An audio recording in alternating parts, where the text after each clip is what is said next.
All right. Here we go, back again on the other side of the coin. All right, welcome back to the other side of the coin, ladies and gentlemen. Good to see you guys in large numbers waiting already before the stream even started. Like always, smash up the like button, ladies and gentlemen, as you come through. And if you're here for the first time, subscribe. It was an emotional stream yesterday, wasn't it? Right at the end. Look, I just want to say thank you for bearing with me on that. Look, apologize if it got a bit too emotional for some of you guys.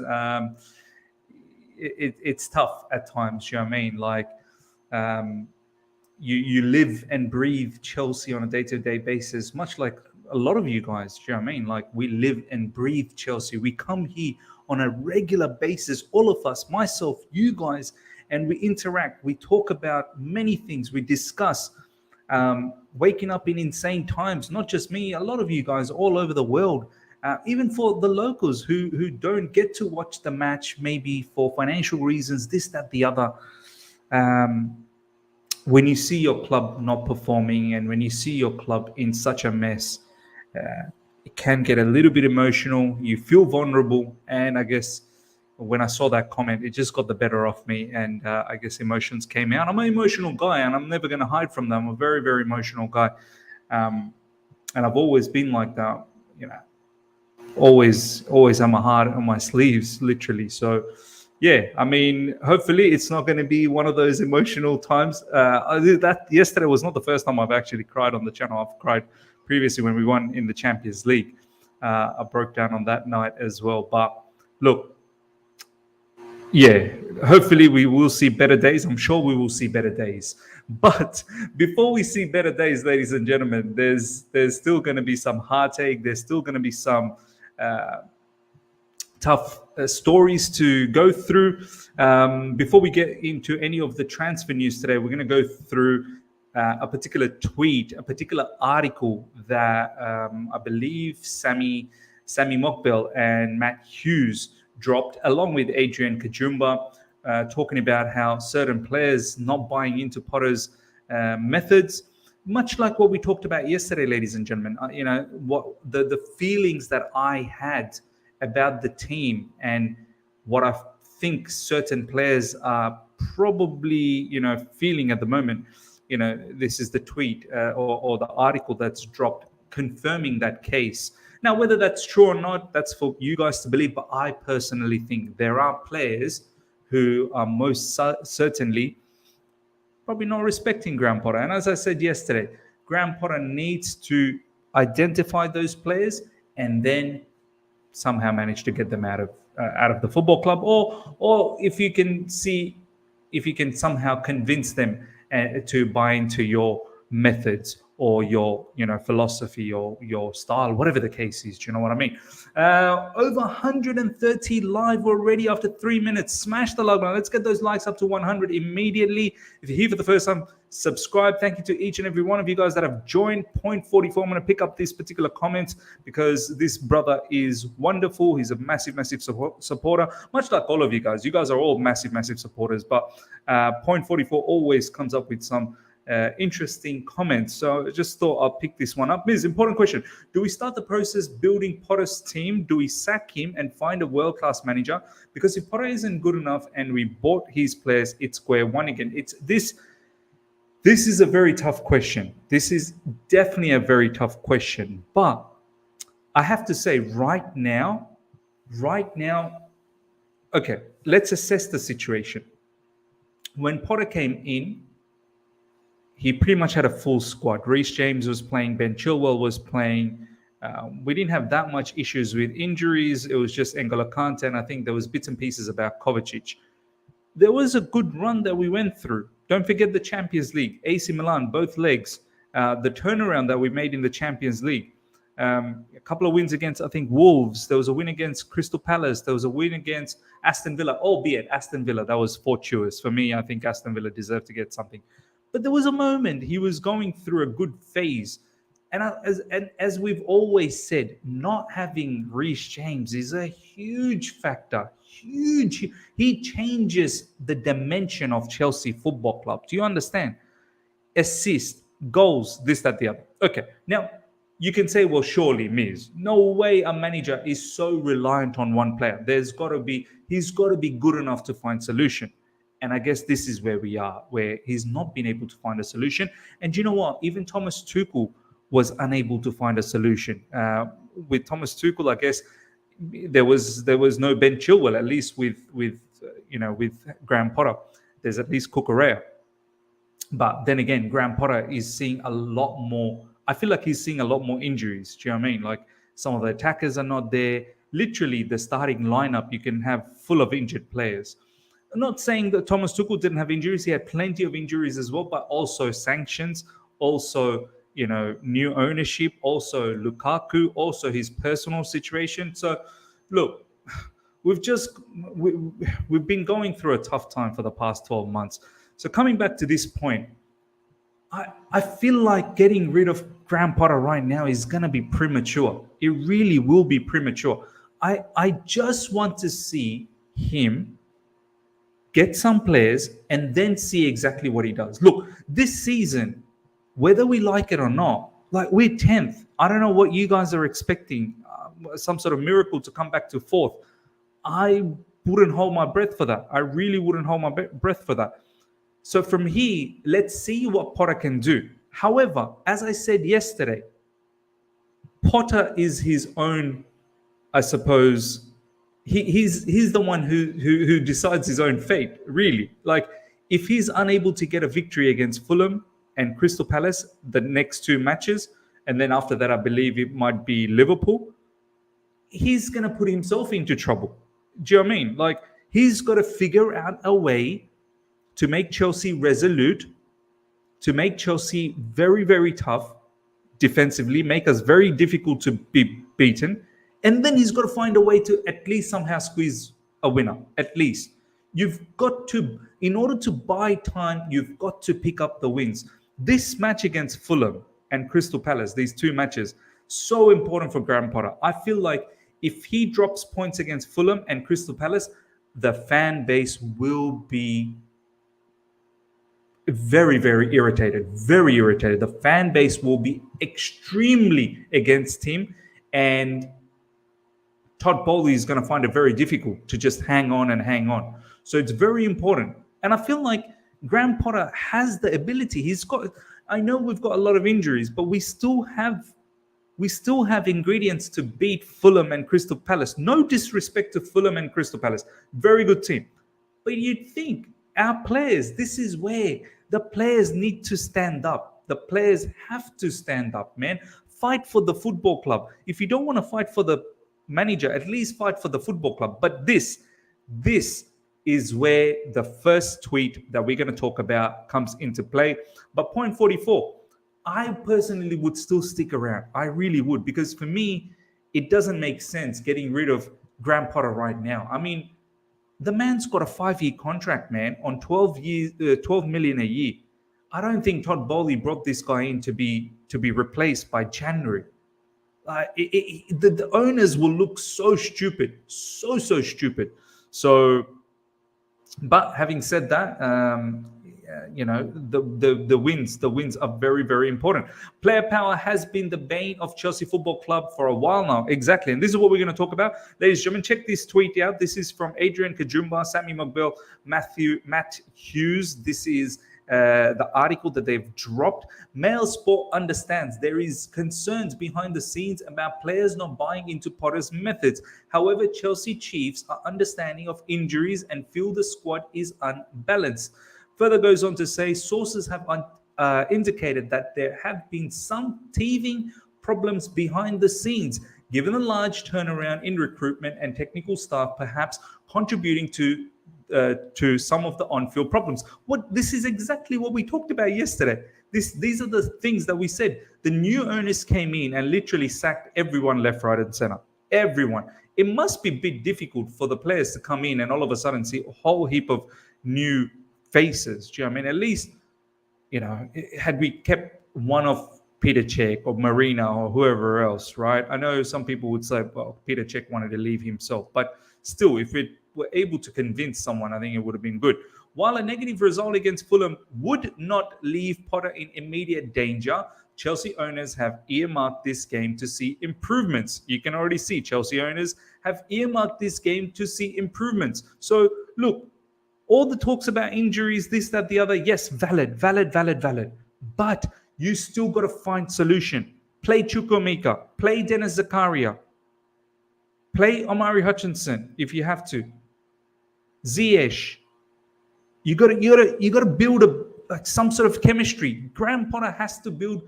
He's got to motivate these players. He's got to make them feel like, that they need to push for Chelsea football. He's got to give them a drive. He's got to give them something to motivate. And if they're incapable of being motivated, then find another player. Get another player in. I'm sure we're going to be able to find at least 11 players that are capable. We don't need every single one of those players to be, superstars. Out of the 11, if we can at least have 3 players with very good performance, I'm telling you, we should be able to beat Fulham and Crystal Palace. Once again, no disrespect, but we should be able to beat them. But find a way to be resolute in defense. Number 1, don't concede. Do not concede. Sources have said that there's concerns whether or not some players are prepared to carry out Potter's instructions. So it's what I said yesterday. With some of the players, as I said, either they don't want to be here and they're not bothered about playing for Chelsea Football Club, or they don't have the ability, or they don't want to be here and they don't have the ability. Potter's got to identify them. From Potter's perspective, either your instructions, you're not clear to the players because they're not understanding what to do in the field, so you got to get better. You got to be screaming from the sideline and directing them. I need to see Potter getting involved in games. I need to see Graham Potter involved in matches in the sideline and giving directions. If there are certain things that you can clearly see that it's not going the way you wanted it to go, you've got to get involved. You have to. You can't just be sitting on the sidelines looking at the laptop or the iPad and saying the F word because Kai Havertz handballed it. No, you got to go out there and you got to bark orders. You have to bark orders. You really do. Right?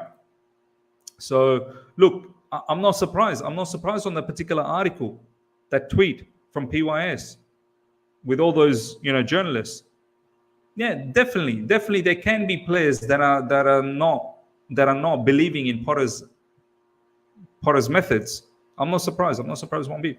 Graham Potter does not see some players as part of his Chelsea plan. Most are on big salaries and will be hard to move on. Now, see, let's not make this mistake again. These big salaries. There are certain players right now negotiating contract extensions. Right? Jorginho, Kante, Mason Mount. Let's not just give these big salaries anymore. Let's incentivize it. Let's give them a nice base wage, right? Decent base wage for the hard work that you've done for Chelsea Football Club, but incentivize it based on your performance. You're going to get more money. Let's have wage structure like that. Someone said Sterling. Very true. 300k. I have to admit, even Sterling hasn't performed. He hasn't. He might have done all right in the first few matches, but overall, not good enough. But then again, is he surrounded with good players? I know there's quality in Sterling. Like, if anyone comes here and tells me, I know that I've seen some comments in recent times in some of my videos. Oh, Miz, you never say anything about Sterling. Oh, so biased. At least Sterling has quality. Let's not disregard this. The amount of stuff he's won in Man City, it's not a fluke. He's a good player. But he needs to produce at Chelsea Football Club week in, week out. He needs to produce. Let's see what you guys have to say in regards to all of this. Marvel saying, Miz, how you feeling? Feeling good, man. Thank you so much, man. Thank you for caring. Miz, did you see John? Miss, did you see John? I don't know what that means, man. Let me know what that means. Balak CFC, J5 and cover are the biggest issues right now in the middle, or the team expose us defensively and neither benefit the attack. Weakest and least ineffective mid pairing this club has seen move them on ASAP. And this is what Graham Potter has to figure out. Yeah. Dennis Zakaria has had a very good match. Let's continue with him. It seems like he fits the characteristics as to what we require in midfield. Let's continue with him. Who can we pair him up with? Right now, there doesn't seem to be any other options besides Kovacic and Jorginho. Kante is still injured. Could we potentially use Chukwuemeka through the middle? I thought Chukwuemeka was a central midfielder, to be honest. So could we potentially use his driving ability, his hopefully, attacking nature through the middle as opposed to being in the wings? But then you're going to say, who are we going to use in the wings? Because there's no Christian Pulisic, there's no Sterling. Lots of players are injured, right? So I don't know. Zakaria and Mount, I'm not really comfortable with using Mount in that sort of pivot or in that area. Gallagher, he's too erratic. So for the time being, you may have to keep using Zakaria and Kovacic, even though I'm not completely impressed with Kovacic either. Really, I'm not impressed with Kovacic. I feel like far too many times we get caught up with Kovacic's drives. We get caught up with his ability to beat the midfield, beat the press. But it doesn't end up being anything. It doesn't end up materializing to anything. Watch Georgie's performance in Potter's first match and then watch Georgie's last performance against City. Hell and heaven difference in terms of body language, just using Georgie as an example. No, very true. Very true. Very, very true. Maybe we can use Lewis Hall through the middle. Lewis Hall looks like he's more probably equipped to be a midfielder. Kukurea on the left back position, Lewis Hall through the middle, Dennis Zakaria. Maybe then you can use someone like, I don't know, Mason Mount a little bit deeper. Have Mace and Lewis Hall as the eights, I suppose. Dennis Zakaria as the deepest midfielder. And from what I've seen with Dennis Zakaria, he's not that bad with the ball, to be honest. He's not that bad with the ball. You could potentially even have Dennis Zakaria, Kovacic, Lewis Hall. So I'm all okay with that for the time being. But yeah, that midfield definitely needs help, man. Enzo Fernandez, we're going to get to very, very soon. But that midfield definitely needs help. Felix and Pedro Porro potentially in the same room. We're going to talk about that. I had no idea about this story. I mean, what is with these footballers? Like, you guys are footballers, so you guys can pretty much get any women you want because you got the money, and a lot of you guys look very, very good and very fit. Why are you guys after the same girl? Why are you guys after the same girl?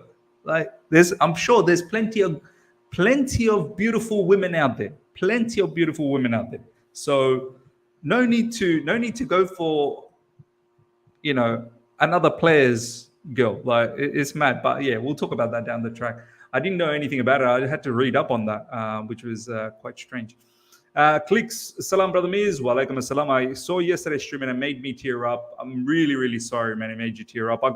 First of all, thank you so much to each and every one of you guys that has reached out. My messages are flooded, man. Thank you for reaching out. I know a lot of you guys teared up as well when you saw me.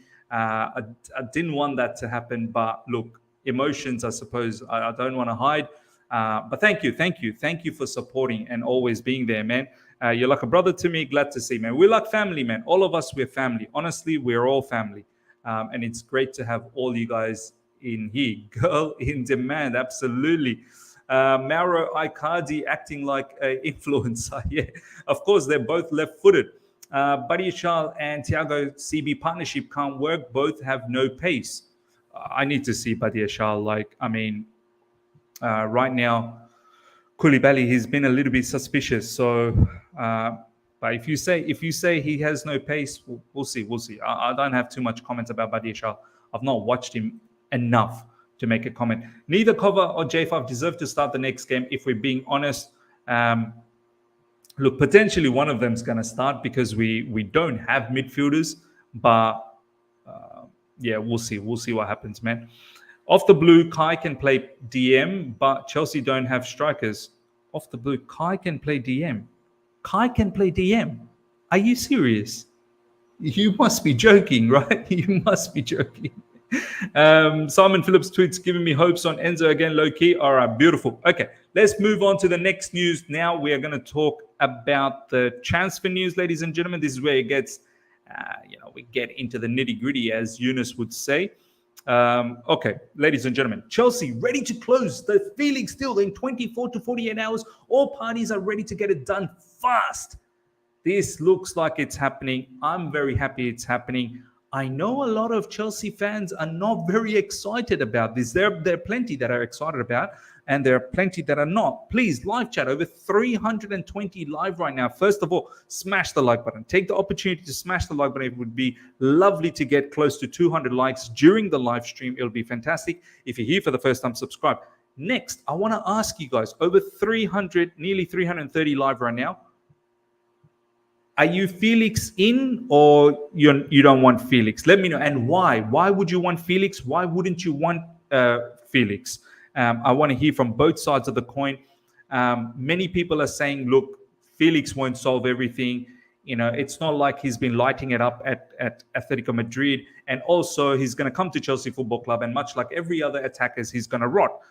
With me, on the other side, I feel Felix could do something. Could really do something. I'm going to talk more about this. Shubra saying, poll me. Okay, all right, let me do a poll. Let's participate in a poll, ladies and gentlemen. Joao Felix to Chelsea. Do you want it or not? Okay, yes or no? Let's go. All right, I've put a poll in the live chat, ladies and gentlemen. Participate. We'll have a look at what the poll says down the track. But coming back to this tweet now, Felix, ladies and gentlemen, I'm excited about this player, man. I know. I think I saw Point 44 say earlier on that he doesn't understand why we're going for this player 6 months. I know. I understand. Some of you guys are saying it's a 6-month loan, lots of money, lots of wages, something around 11 million or 12 million in euros in loan fee. So financially, it's quite expensive. It's not cheap. And at the same time, there's no option to buy or obligation to buy or anything like that. There's literally nothing. So after 6 months, if this player does well, then that's it. He goes back to Atletico Madrid. And there's some rumors that potentially he may actually do a contract extension before he comes for a loan. I don't understand why he would do a contract extension. I thought this brother has fallen out with Diego Simeone. Now, there's some important information. Diego Simeone, this might apparently be his last season. Is this the reason why Atletico Madrid probably safeguarding the situation, thinking, do you know what? We don't want to get rid of this player, because Diego Simeone potentially might want to leave Atletico Madrid. So is this why they're like, okay, Diego, while you're still here for the last remaining 6 months in this football club, let's give you a healthy run. You don't like Joao Felix, okay? We'll get rid of Joao Felix on loan, but we're not going to sell him. We're going to give him a contract extension, and we're going to try and bring him back. Yeah, I'm a bit annoyed with that as well, to be honest. I'm a bit annoyed that, okay, if he does well, why can't we buy him? There should be some option to do that, because what's the point? We're paying all this money. We should have the ability to get this player. But look, I can't think that far ahead. I really can't. For the time being, I need some support for this particular 6 months. After this, look, Christopher Nkunku is coming next season. Maybe we go for Rafa Leao. I don't know. So we should be open for that move. There could be other attackers that we could potentially go for. So for the time being, let's just appreciate what we can do in the next 6 months before we start thinking about, what happens after. Right now, we don't know what's in store for us for the next 6 months.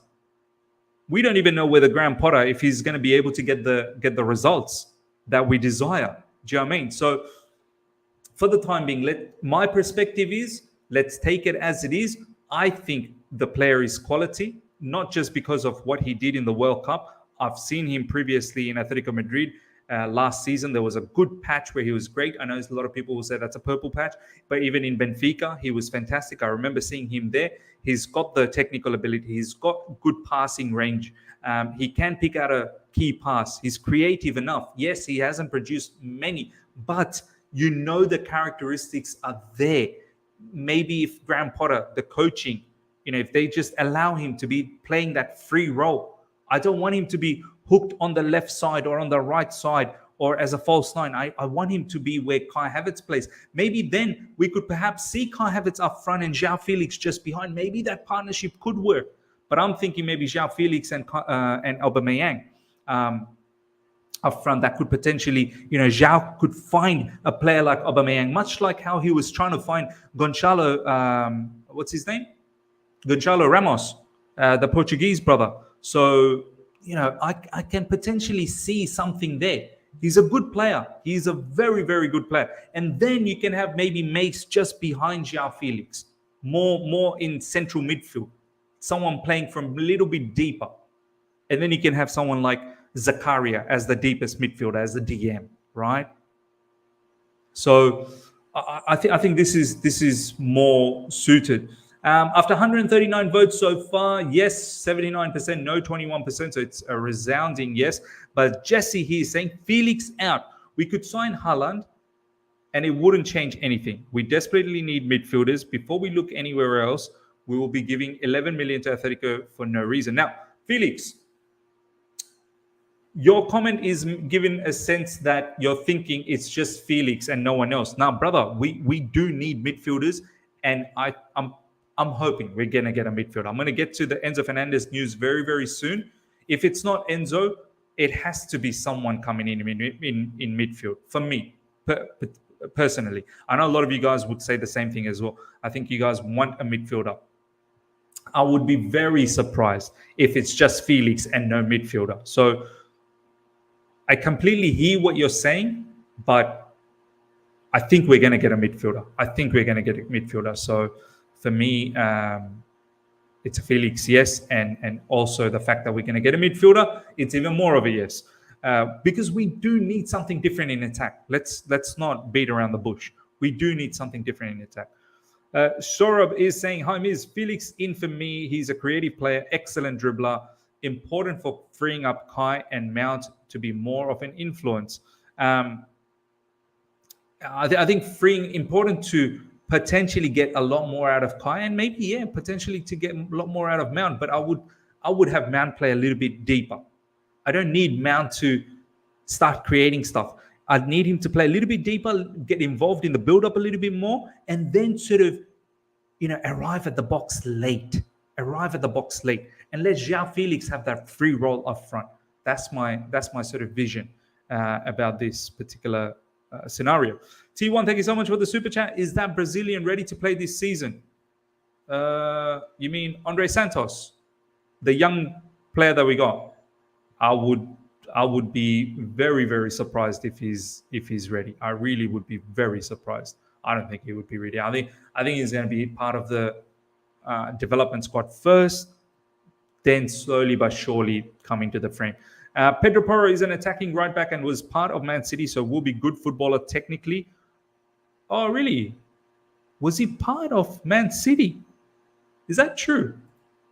Is that actually true? Let's talk about Pedro Porro now, ladies and gentlemen. There are reportedly chances that Chelsea could hijack Tottenham's move to sign Pedro Porro from Sporting this month. Hijack is something that we don't do well. We've not hijacked anyone as yet. We've tried to hijack many people, but we've not been able to hijack anyone. I don't know how deep Tottenham is with Pedro Porro. I'm not going to claim to be a particular person to come here and say, I've watched Sporting Lisbon a lot. I know a lot of you guys have talked about Pedro Porro a lot. I've seen his clips. I've seen the bits and pieces of, highlight packages of Sporting in the Champions League, this, that, the other. He looks like a good right back, man. He does. There's no doubt about that. He definitely looks like a good right back. Pedro Porro has a release clause. Can someone tell me, because I don't know too much about this, what is his release clause? How much is his release clause? Can someone tell me in the live chat?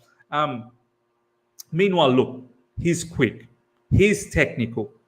He's 23. He can whip in a good cross. He can score goals.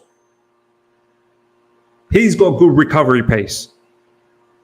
My only thing is, Tim B saying 37 million pounds. Okay, well, some people are saying 45. Some people are saying 50. What's true, guys? What's true?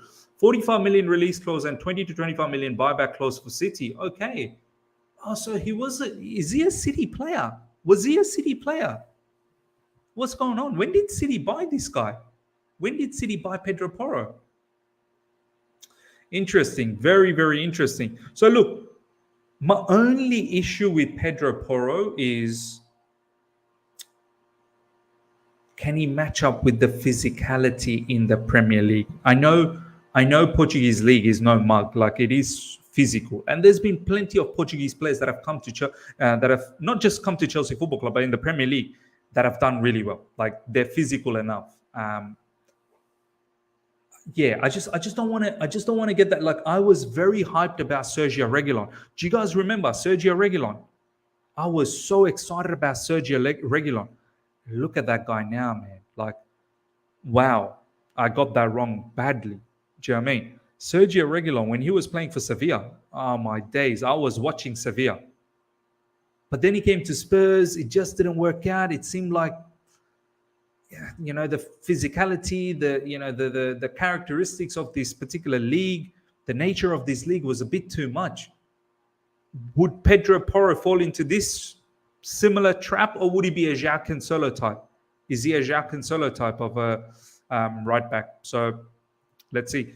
Tim B is saying 45 million euros and 37 million pounds. Okay. Look, yeah, trigger it. Let me bring up some Pedro Porro stats for you guys. So his contract expires 30th June 2025, but obviously, as you guys said, there's a release clause, which is about 45 million euros. I mean, he seems like a very good player. I guess I'm just a bit worried because so many players haven't worked out at Chelsea Football Club. It just, now I'm just cautious. But sooner or later, this curse has to break, right? This curse has to break. He seems like he has the characteristics that needs to, that is required to be a very, very good right back. 23 years old, Spanish background, right back. 12 matches played so far in Portugal League. 1 goal, 5 assists, 896 minutes played. Champions League 5 matches, 1 assist, and then other cup matches. Overall, 22 matches played, 2 goals, 10 assists. That's not bad. That's not bad at all. What's Allianz Cup? Allianz Cup, is that like Portuguese cup or something? Yeah, that's a Portuguese cup. Yeah, it seems to be a lot of no-namers there, man. Ferenze, Martimo, I've heard of. Ria Ave, I've got no idea who that is. But yeah, at least in the Portuguese league, okay, he's got 5 assists and a goal. Champions League 1. Look, from the clips that I've seen, I'm okay with it. I'm okay. Let's see what you guys are saying. Ladies and gentlemen. Matty Cash would be a better backup, in my opinion. Yeah, I don't rate Matty Cash too much, man. He can stay at Aston Villa. He really can. He's a good player in attacking front. He's more of a right wing back than a right back. There you go. So you guys have issues with him defensively, it seems like.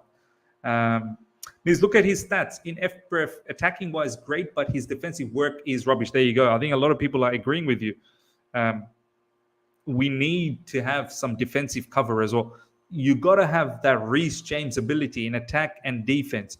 We can't have another player who's very good in attack. Look, okay, if that's the case, I'm thinking from a Trent Alexander-Arnold's position, then you've got to be able to whip in assists after assists. You've got to be a playmaker. You've got to be that level, like Trent Alexander-Arnold level.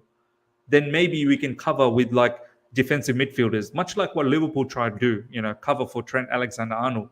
But you've got to have some defensive qualities, man. You really do.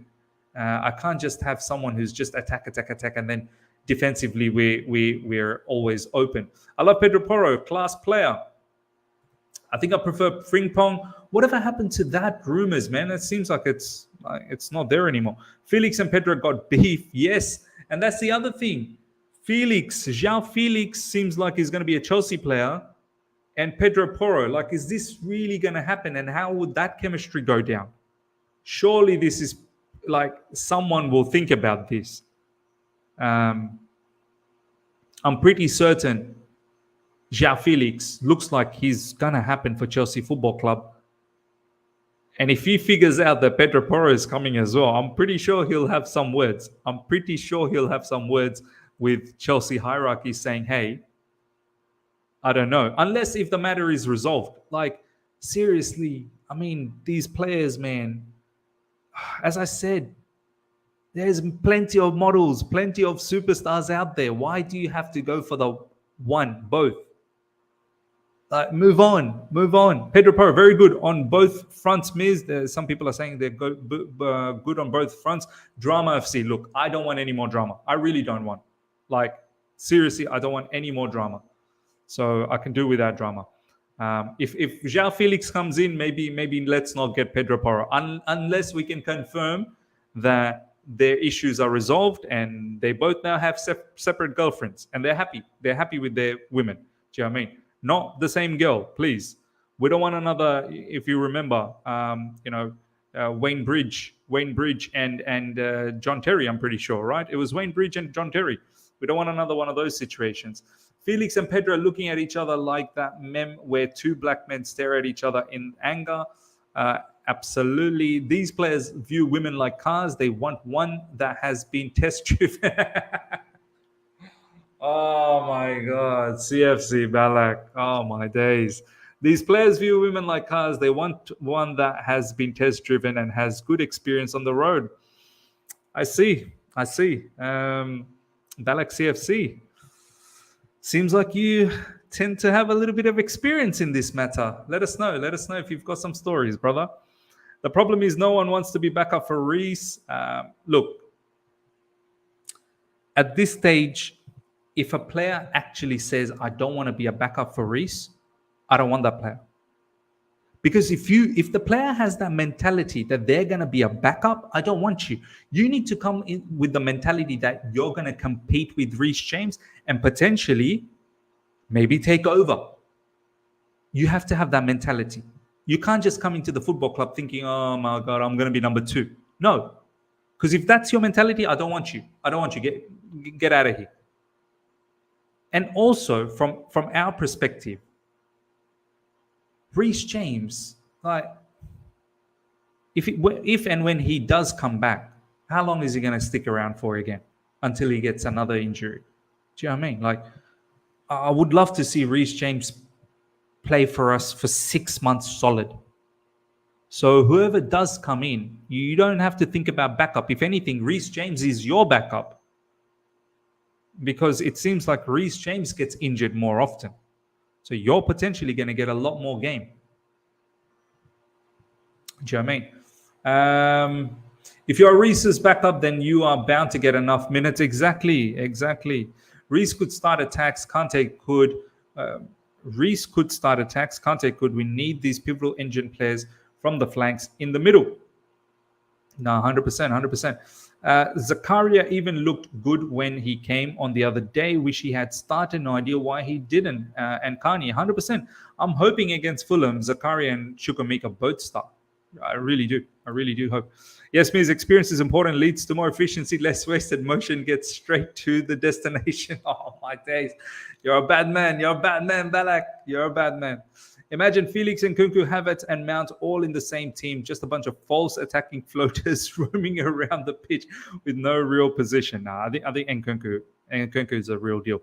I'm waiting to see how Nkunku is going to be once he comes back from his injury. Very, very important. Okay, ladies and gentlemen, last but not least, over 450 people live. Smash the like button. Let's get those likes up to 200, number one. And then if you're here for the first time, subscribe. Let's push for 200 likes during the live stream, ladies and gentlemen. Now, Enzo Fernandez latest. Chelsea may well make another bid for Enzo Fernandez. I think despite all the criticism from Benfica, but they aren't going to get as high as the clause. Graham Potter is very much on board with the move. Look, Graham Potter wants this guy, Todd Bowley. Just do it, man. Stop it. Just do it. Just do it. There's some talks about maybe we want to include Ziyech. Look, let's not waste time. If we want to include Ziyech has to agree to that. What's there to say that Ziyech will go to Portuguese league, to Benfica? Why would Ziyech go to Benfica? Ziyech wanted to go to AC Milan or he wanted to go to Ajax. I don't really think he's going to go to Benfica. I don't know. I just personally think he's not going to go to Benfica. Then again, he could. Benfica's in the Champions League. Maybe he could, but I don't know. I just get the feeling he may not. It just makes things more complex. Throwing in a player, getting the players, yes or no. Why are we doing this? Why are we hinging? Like, let's just say for argument's sake, Benfica says yes. Okay, give us cash and give us Ziyech. What if Ziyech then goes, nah, I'm not going to go? Let's not make it so complex. Let's really not make it so complex. Negotiate with Benfica. As I said, Benfica, I personally think, even next season, I don't know when the release clause is actually expiring. If the release clause isn't expiring for, let's say, I don't know, another 2 seasons, then they're in command. They're in command. But I don't think anyone's going to trigger that release clause of 120 million. As long as that release clause is there, no one's going to probably trigger it. But once the release clause does come out, I think there's going to be a bidding war for Enzo Fernandez, but I don't think anyone's going to go beyond 100 million for him. Even if there is a bidding war, no one's going to go beyond 100 million. But in that case, it'll be very difficult because Chelsea, they'll have to compete against many other clubs, and potentially Enzo Fernandez could end up choosing a different club because we may not have Champions League to offer. Right now, this is why I wanted Todd Bowley to just trigger the release clause, my man. Just trigger it. Get Enzo Fernandez in. Graham Potter needs him. He will transform our midfield. We need help. There was a really good tweet from Nini. Nini's someone I don't pay too much attention to, but a tweet from him yesterday was very good. We pay overs for mediocre. Like, honestly, we pay overs for mediocre players. Let's just pay overs for once for a top quality player. Look at all the players that we've paid overs for that are terribly mediocre. Just trigger the release clause, man. Just trigger the release clause. Isn't Benfica and Rui Costa about to get done match fixing? Yeah, there is that also. There's that conversation that's going on, whether that's true or not. How long that's going to take to resolve, we can't wait around for that. We really can't wait around for that. Real Madrid can, yeah, perhaps they can. There are more reasons why we should go for the player now. Enzo seems like a Real Madrid fan player. Yeah, some of these South Americans, they do like Real Madrid or Barcelona. AC Milan is cheap, only wants a loan. FFP will catch us for sure if we pay the release clause at one go. Look, to be honest, I'm not going to claim to be some sort of an FFP expert, but Shubra, last summer and up until now, we've already spent over 300 million. Like, we're paying our manager 12 million a month, a year. So I don't know what is the limits with FFP. I don't know how much of it is the truth, what we're hearing and what we're seeing in social media. It seems like Todd Bowley, if you're going to go for Mudryk, Todd Bowley, apparently, sat down with Shakhtar and, Shakhtar's asking for 80, 90 million for Mudryk. And it seems like Chelsea's interested in that as well. So, look, if you are absolutely worried about the FFP, okay, sell some players then as well. Bring in Enzo and get rid of some players. Get rid of some players. I'm sure you'll be able to sell some of these players, man. We're not even trying to sell players. Tim B, thank you so much for the super chat. Barca listening to offers for Rafinha. Should we? I don't know whether these rumors are true, man. I know there's a lot of reports. Rafinha literally went in there 6 months ago. I don't think. Look, Rafinha will come good. He's a good player. He will come good. I don't really think Barcelona are just gonna cut their ties on Rafinha so quickly. And if anything, if we try and get Rafinha now from Barcelona, you know they're going to ask for an arm and a leg. Barcelona have played us. They've always played us, and I don't want to be played by them even more. At least we've got the collapse of Arsenal to look forward to. I hope so. I hope there is a collapse. It doesn't seem like at the moment. Mudryk deal is off for Chelsea, high price. Fair enough. Mount, Ruben Loftus-Cheek, Gallagher, J5, Ziyech out. Yeah, look, get rid of some players. Get rid of some players to open up some space and money for others. We are moving like 4-player FC with this deal. If you want to just go for it, like inspiration from Mr. Steele, your girl Pedro Porro, trigger that clause, Todd. Trigger that clause. Ms. Enzo literally wants to join us. We can't let him down. Yeah, this brother, he didn't play for Benfica the last match. He's mentally rattled. He's mentally, disturbed at the moment. He really wants Chelsea Football Club. And we're not doing the trick for him. We're really not doing the trick for him. Ms., when you're dropping a truth bomb on Reece, this player is too much now. Look, what's there to drop a truth bomb on him, man? I mean, he is injury prone, but I'm not going to get rid of him. He's supreme quality. We have to figure out a way how to keep him in the field. Maybe he's not capable of being a right-sided player, man. Maybe he's not capable of being a right back full-time. Maybe we need to turn him into a defensive midfielder. Maybe somewhere where he doesn't have to run around aggressively up and down. Honestly, I'm not even joking anymore. Maybe we need to think about Reece James down the track just so that we can keep him in the field.